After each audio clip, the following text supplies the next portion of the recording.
And a very good day to you all from Kit Kat and me. Our happy face. Hey. There we go. Hey Kit Kat. Right. We are on day 3 of this piece. And without further ado, I shall do. Right, where do I begin? Where do I begin today? Kit Kat? What do you suggest? What do you suggest? All right. Let's get some. Let's work with some more color here, shall we? A little bit of brown beckons, I think.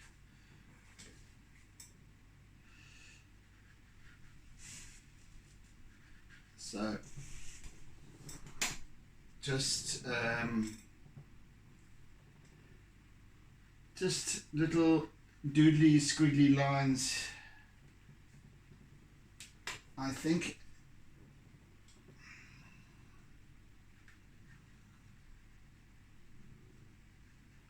For the most part, just depicting the stoniness of the steps, well, the stoniness in the concrete of the steps, but beneath the water surface. So, or this, at least this top step, these top few steps spend most of their time beneath the water surface. In this particular instance, we're looking at high tide or quite close to high tide, so these tops, these first, all these steps from here out are covered, and this is the top level, surrounds to the pool, so I doubt that ever really gets covered properly. It might do in spring tides or something like that, when the tides are particularly high.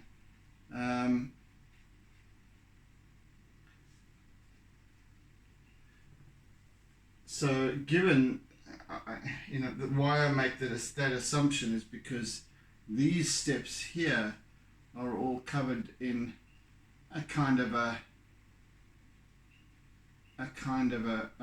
mossy, seaweedy type of growth. So that leads me to that conclusion. Right, some vegan poo brown I think is necessary here.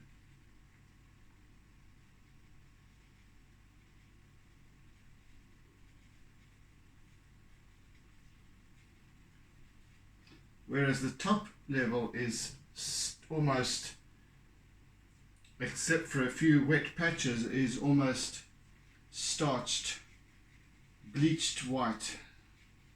Not starched, bleached. No growth on it whatsoever. So I would suggest, or draw the conclusion, that the surrounds to the pool very, very seldom are submerged, if at all.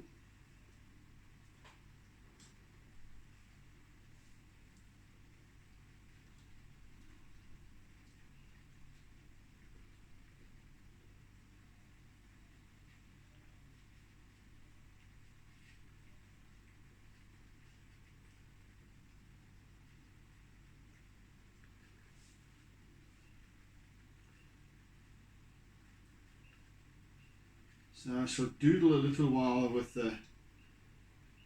my brown pastel, then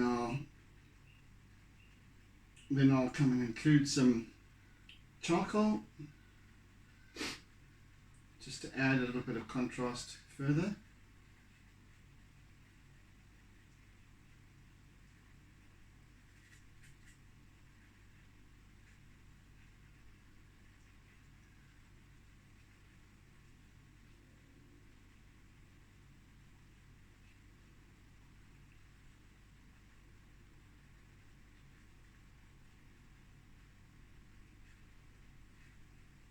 Really just squiggly lines. Okay, let's bring in a little charcoal.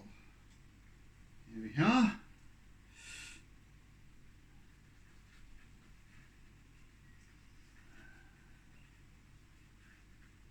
I shan't be using any compressed charcoal in this piece because I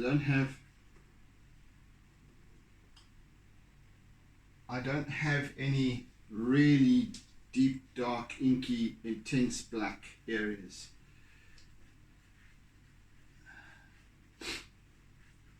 So I'll not be employing my compressed charcoal, not this time around anyway.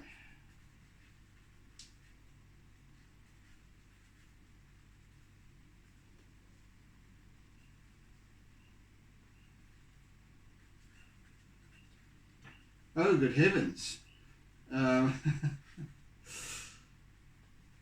Complete and utter artistic faux pas on my part.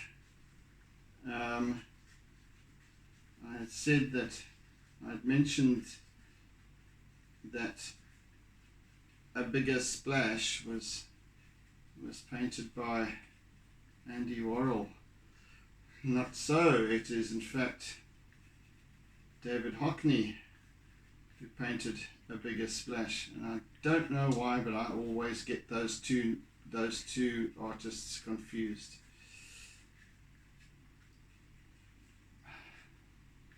So I do apologize to the aficionados.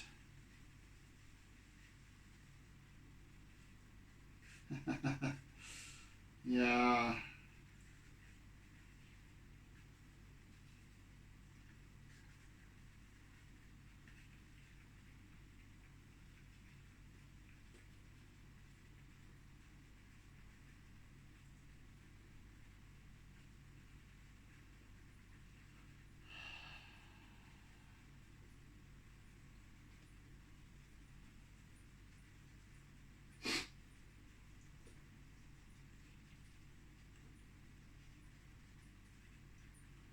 And if anyone's wondering why I'm doing, well, quite a few of my seascapes have featured the tidal pools here at Salt Rock, or Umhlali Beach, and this is now my second piece at the tidal pools featuring a balustrade, one of the balustrades. I think that there's two in the complex. May I remind you that Van Gogh himself painted all of, I think, 12 pieces featuring sunflowers, and all of 24 pieces of Starry Night. So put that in your pipe.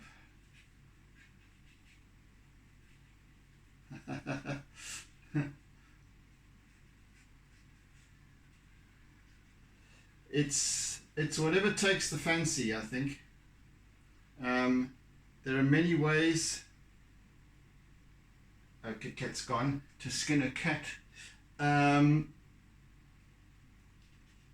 are many ways to skin a cat, and there are. I don't think it matters how many times one seeks to even interpret interpret exactly the same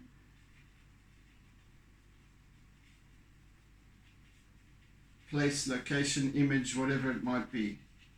Because as I've been saying all along, each and every single artwork has its own character, personality, way of being,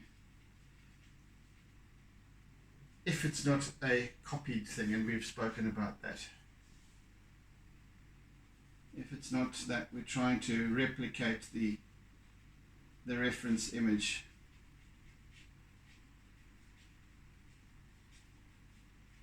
Perhaps if we were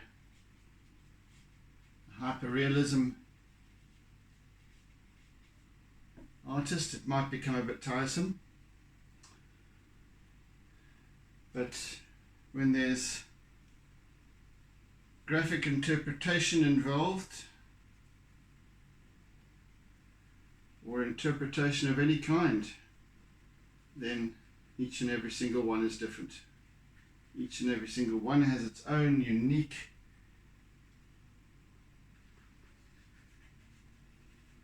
qualities, and so on and so forth. So it really doesn't matter.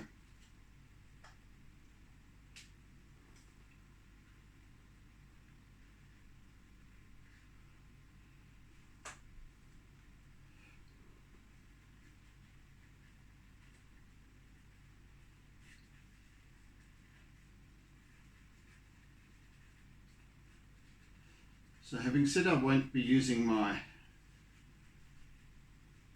compressed charcoal, I shall be using my black Conte. In fact, right this minute, if I can find it. It's always so damn elusive. At least I can find one of them.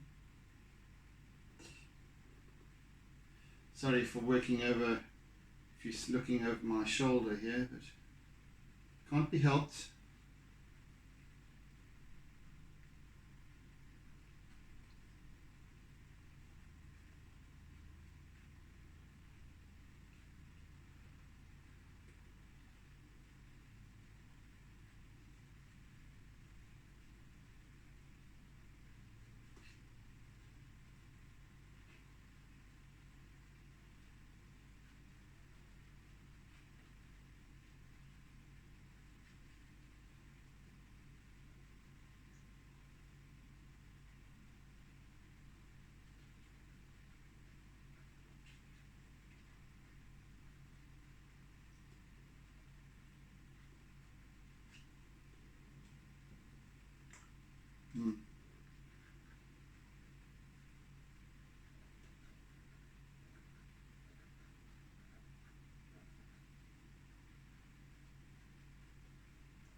And all these, the squiggles and the line work,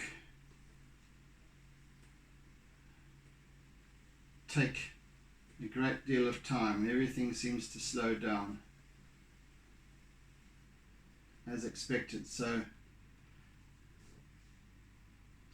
as simple as this piece appears,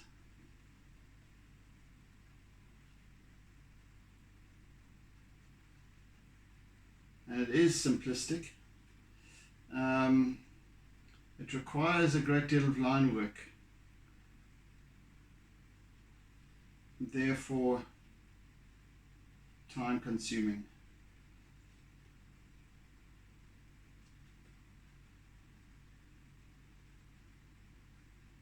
So I have my doubts as to whether I shall complete this piece by, well, tomorrow. So I'll probably get to only finish it on Friday once again. So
I think that needs to come last. Right. Sorry, talking aloud again.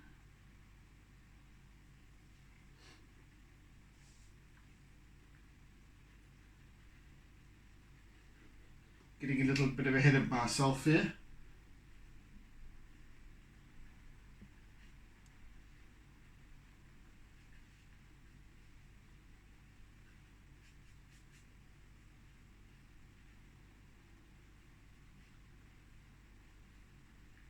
Just getting a little bit softer with my line work as these steps recede into the depth of the pool.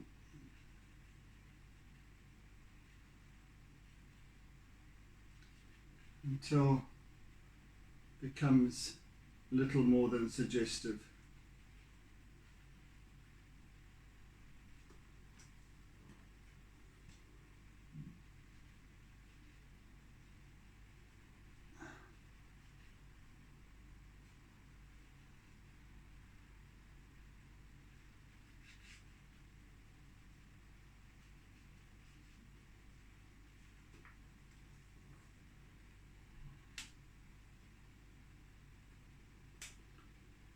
Right.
Right, let's do a little bit of work on the top step here, shall we?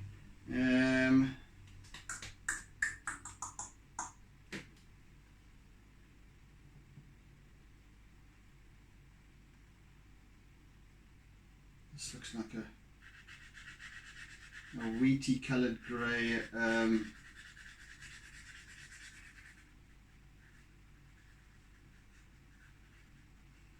Which is quite nice. It's actually, let me just check something here. Oh, it's definitely not a.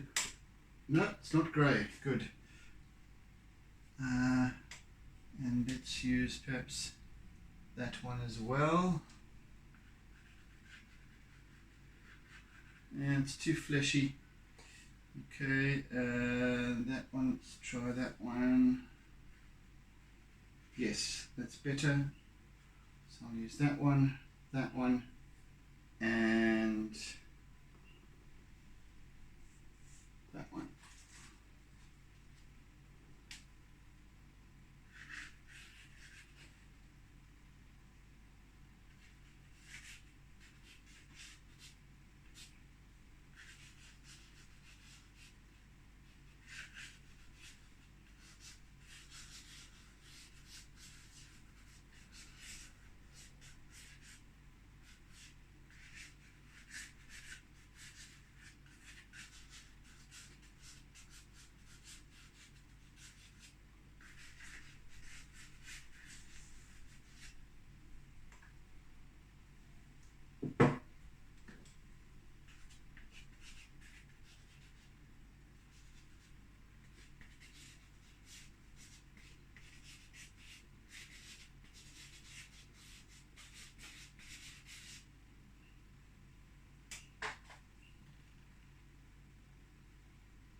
having said that,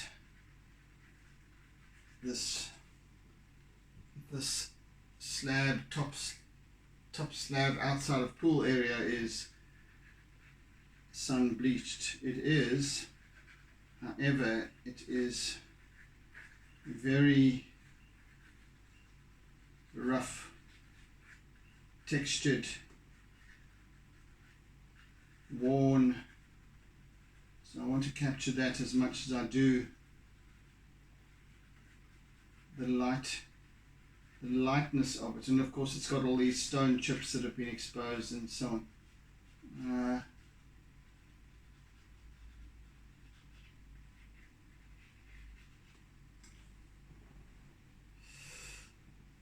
But in all of this detail there is a lot of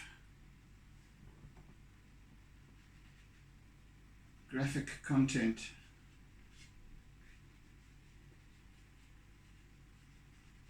This wheaty color, by the way, it's like an off gray. Let me just peel that off.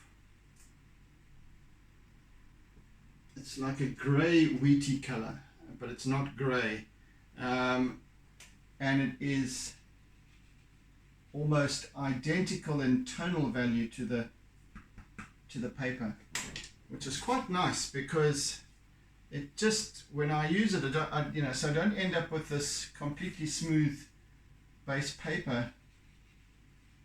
I have this texture as well, which adds to the detail or the illusion of detail, and also caught in a certain light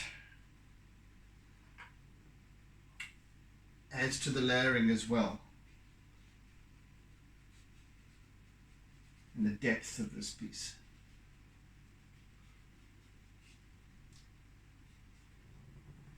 So even as simple as it appears, you don't end up with these flat, expansive areas. There's a lot going on. There's a lot of interplay of colors. There's depth. There's the refraction and reflection and so on taking place. And I still have to work on all of that. So we're a long way from completion.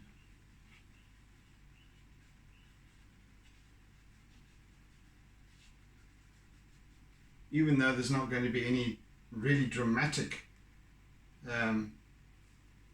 changes or evolutions, I should say.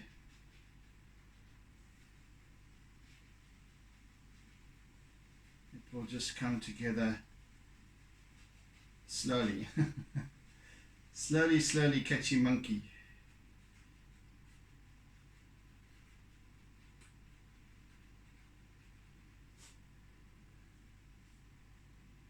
Of course, there's white as well.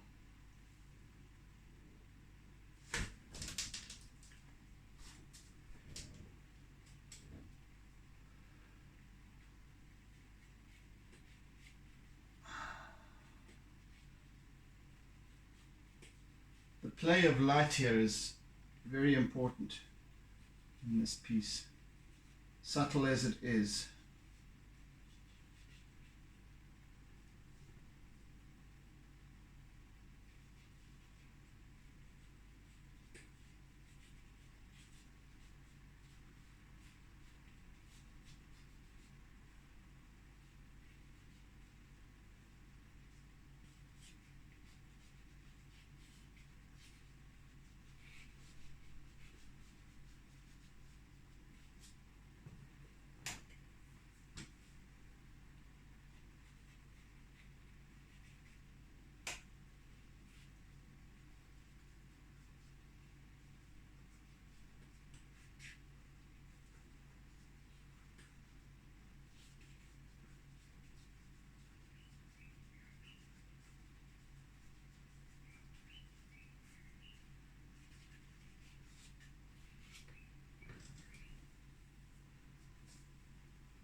So I'm just using a little stub here. Again, just moving all around, just putting little squiggly smudges in, really. Just building it up so that it appears to be a flat surface at the same time, but just with different textures and what have you. It's interesting the way one can imagine that when this slab was laid, when the concrete was poured, or wherever it was done and brought here. I don't know whether they brought in, because the entire surrounds to this pool complex is concrete. I don't know how they do it, but whether they make the slabs elsewhere and bring them here and then complete the process using concrete, I don't know. Or whether they actually do them here and pour the concrete here on site. But you can see over time how, and of course with water and what have you, how the concrete behaves in terms of the manner in which it was mixed and poured and what have you. And we don't think of these things. They're incidental. We are set on having fun, which is quite rightly so. So we don't sit and ponder these things. We've got a myriad of different things to occupy us. The water, the waves, yonder, back behind us, the sky, everything else that's going on. Why would we sit and think about how the concrete was poured? And most of us wouldn't do that anyway. And yet, this is what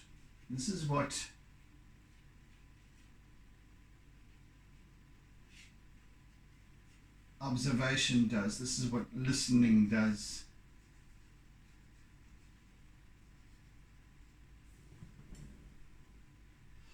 Exercising the right brain.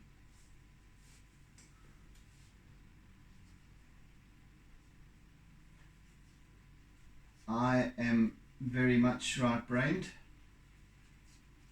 so sometimes I don't think practically or logically or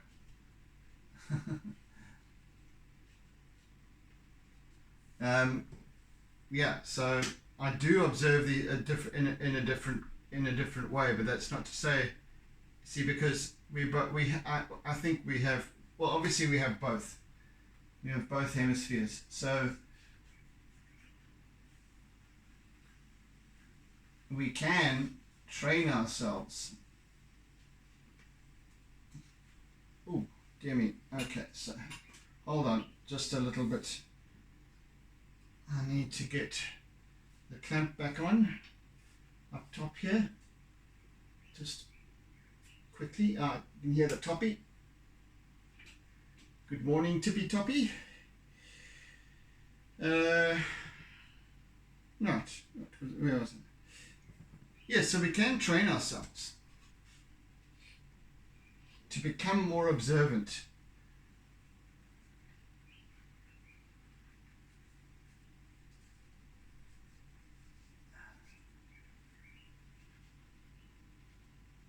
And that's what's important with regards to this kind of thing, where they just, as you observe, and as I've been sitting here observing the reference image and then translating it graphically for the past 3 days now. 3 sessions. This is my 3rd session this week. And as I'm working on it, and I'm feeling the texture and the aging, and then your mind starts to wander into when it was constructed, the fact that this pool complex is sort of 80, 90 years old maybe. And then you start to consider the impact of the elements over the decades. And then new answers start to come up, new ponderings, new questions. And that's what's so important in life, is to actually allow that questioning, allow oneself to ponder, not just accept everything at face value. Anyway.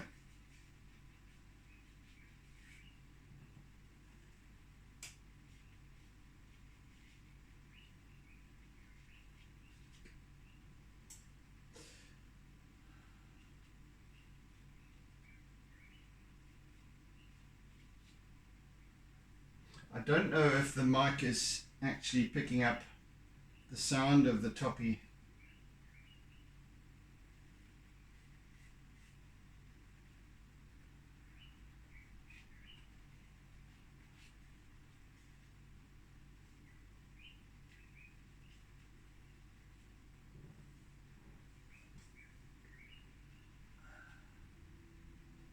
I don't think he's close enough.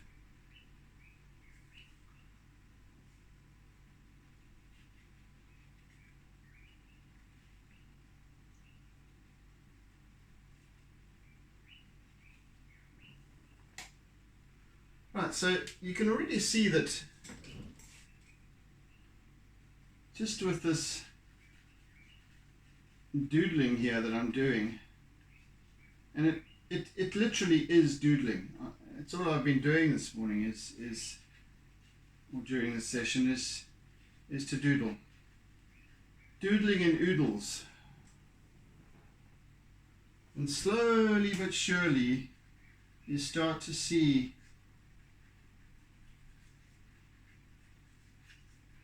the emergence of a semblance of detail.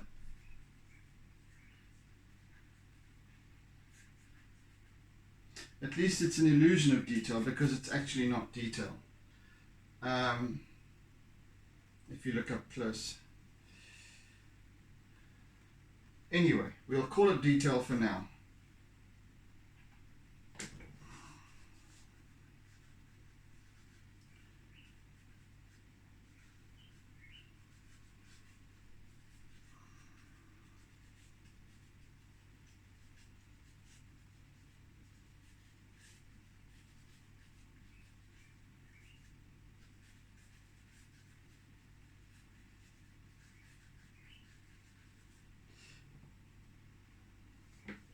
You know, art is obviously very subjective and objective. And you know, I often get people say to me, you know, I could never do this. I wish I had your talents and whatever. Yes, to a degree.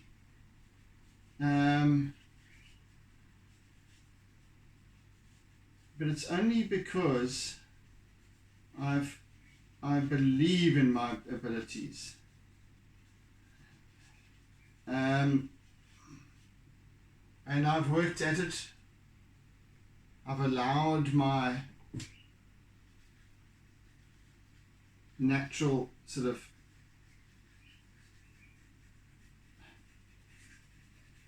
techniques to evolve, to come to the fore, to present themselves, allow them to come out and explore them, being open and willing to explore by letting go.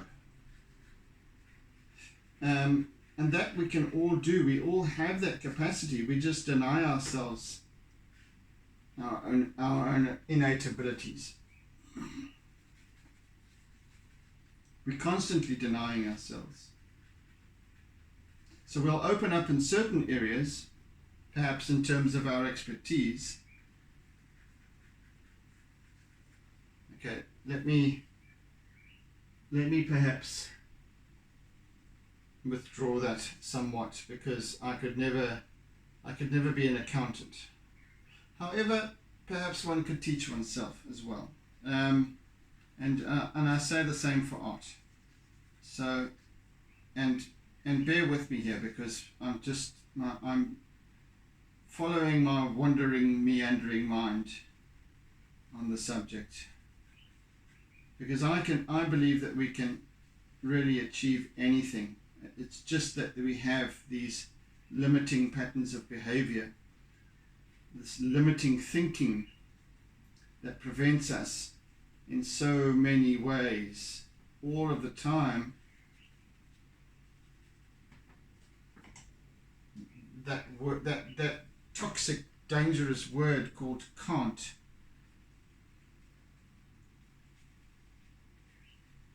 And never. I'll never be able to X, Y, Z. Fill in the dots.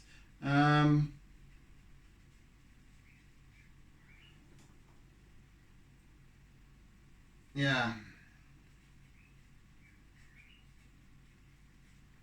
I think we have the ability to do anything we want to. Some people achieve that. Some people are able to let go of those limitations. Others can't. I know I have certain limiting stories, and I try to work in them. I strive to change things. But some of us don't have even that ability to change. We don't even, in fact, we're fearful of change. So, and then we just get constant confirmations of our limiting language. I don't know what got me onto that topic, but anywho,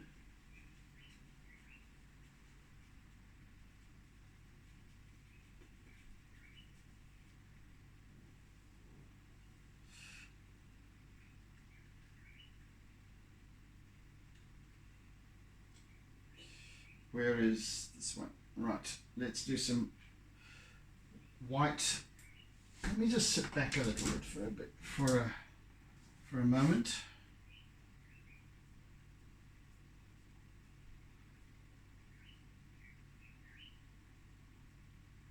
I'll work a little bit on the balustrade, just a little bit, not too much, because I want to complete that on the last day.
Just a little bit.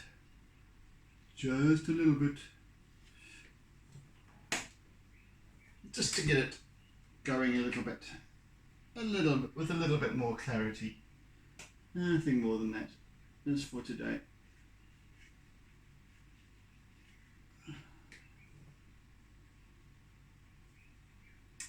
And I shall continue with that on the last day, enhancing it with a little bit of acrylic as well, I think. And this time it's just we might do a little bit more than just a touch. We might do some palette knife work. I don't know, let's see how it goes. Come to think of it. So I want to be adding a little bit of squiggly white conte detail now. And again, I'm literally just going all over the show, just allowing it to trail along wherever it seeks to go. It's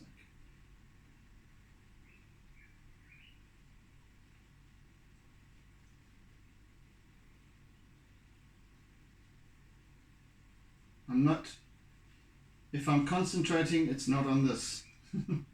If my thoughts are wandering and I'm going quiet, in this instance, it's not because I'm focusing on what I'm doing. This is just coming together automatically. No thought given to it whatsoever. If anything, I'm just allowing its energy to come forth, describing whatever needs to take place in terms of where I'm guided with my contact crayon, where my contact crayon is taking me. Because as I've said many times before, the artwork constitutes many role players, just like a theatre production. You've got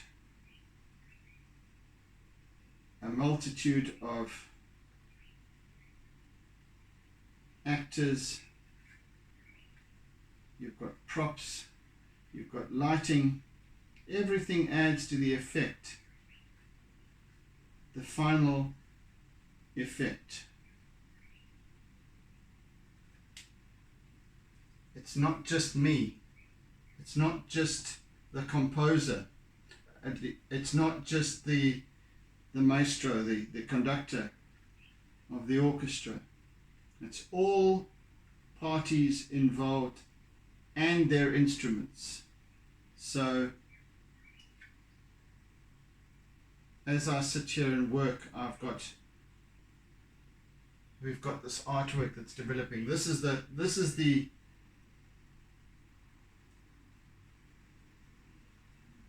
lead role.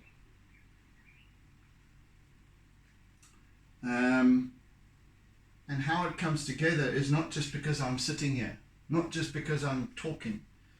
It's because of this, it's because of this, it's because of all of these pastels and brushes, and even the toothbrush, even the paper plays a role, because without any one of these vital role players,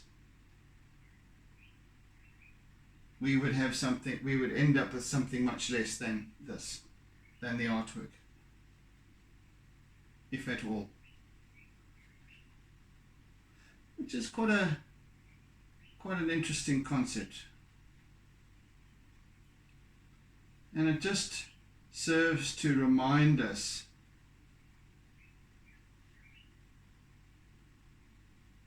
that whatever is going on at any given time, there is a number of factors.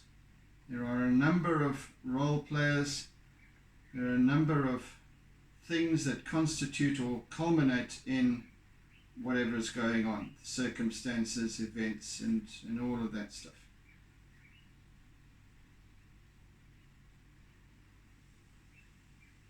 So I think the important thing as an artist is to not let it get to your head that I am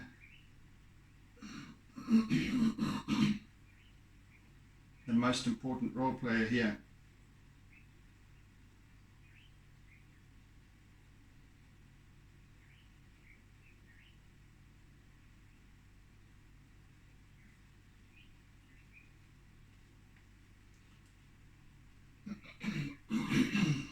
Whatever is going on here, it's certainly taking its time.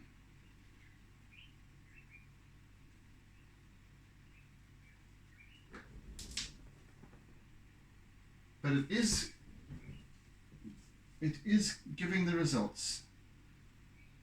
Certainly, I'm seeing a great deal of depth of texture and so on coming together here.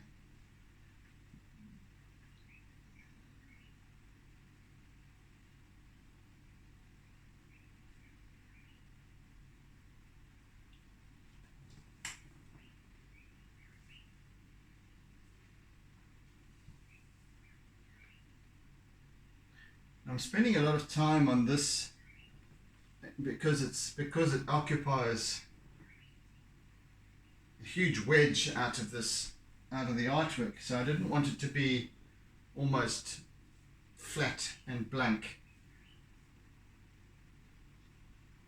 So it needs this interesting texture.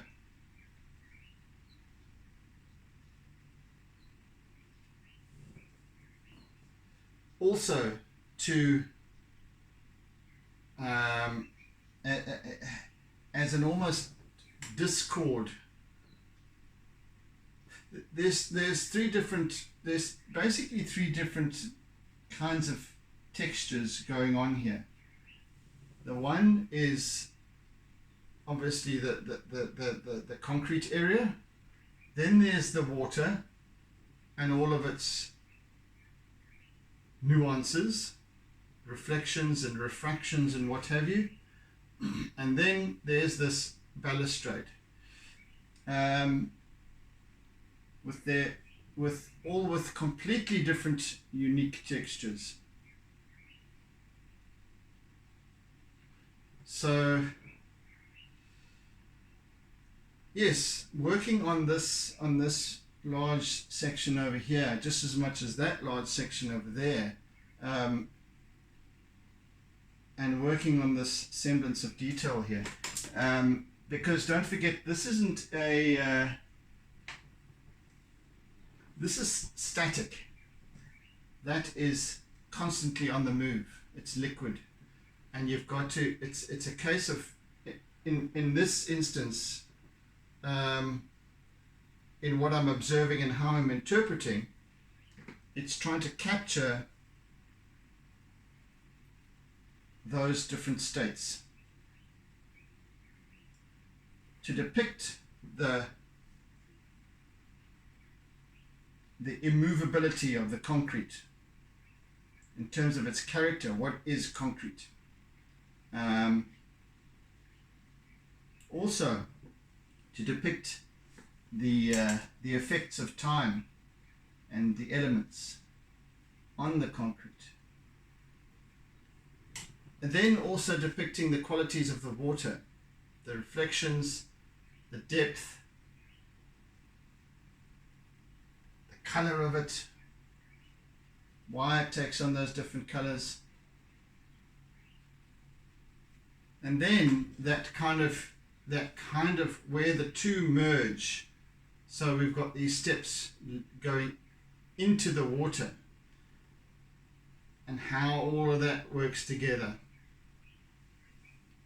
So that's why I said, was it yesterday or the day before, how even though this is a fairly minimalistic piece and to some perhaps not very interesting,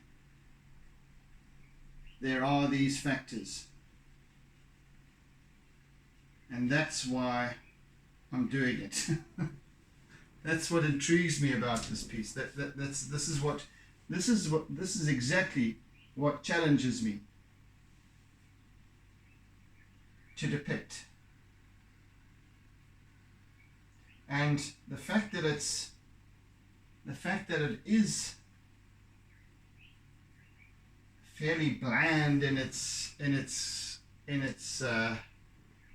look and feel,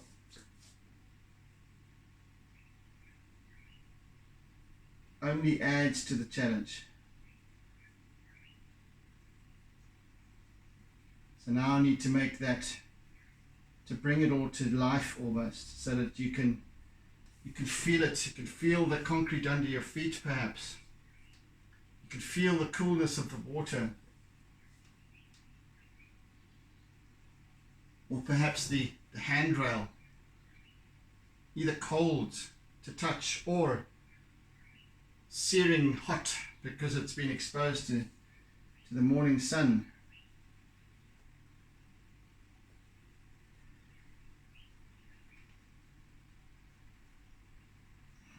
All of these different factors, and in order to interpret them, I have to ponder them, because I have to energize this piece.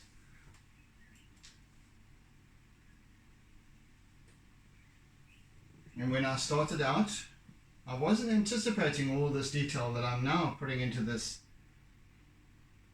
concrete slab.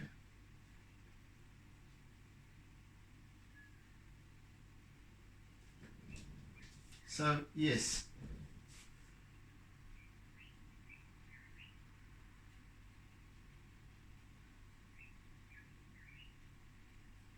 Approaching it always without expectation.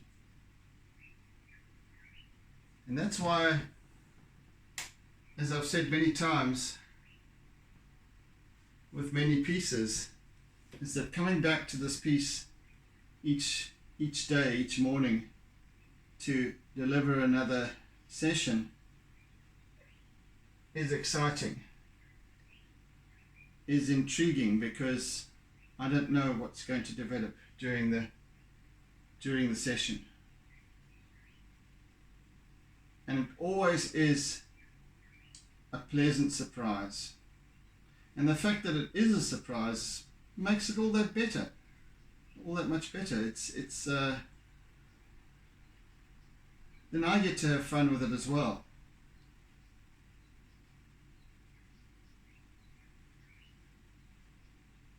And then I get to see that, hey, this story is telling itself. This artwork is creating itself.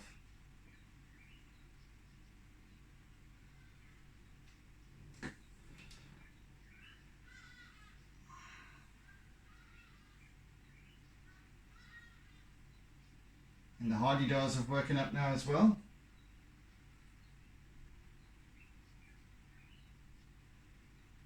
Heading for 5 o'clock. And a few minutes left for me as well.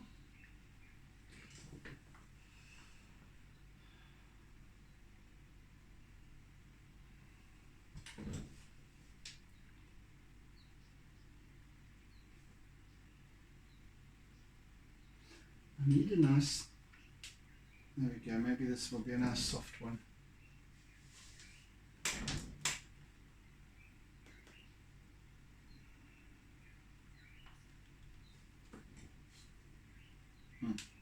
Wrong one.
now my silence is because I'm concentrating. Just the same.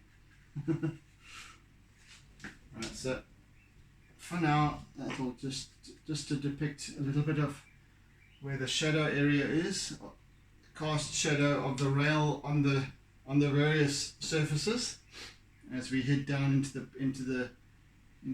down the steps. So that'll do for that for now. And I think I'm virtually done for today. I'm out of time.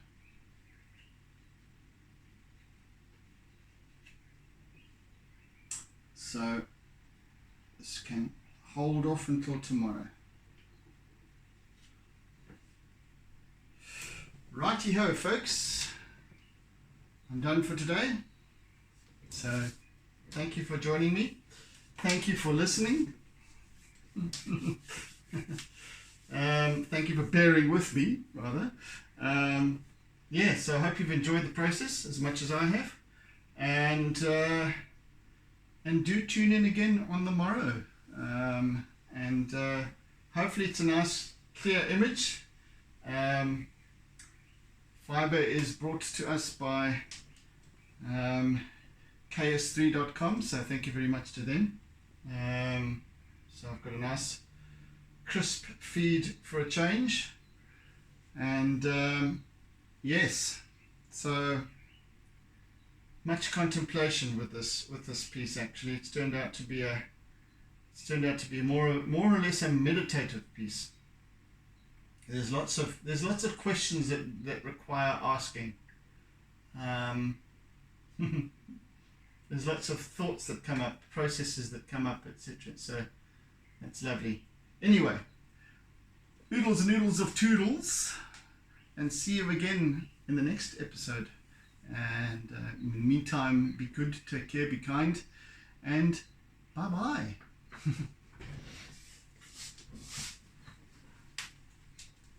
And don't forget to doodle.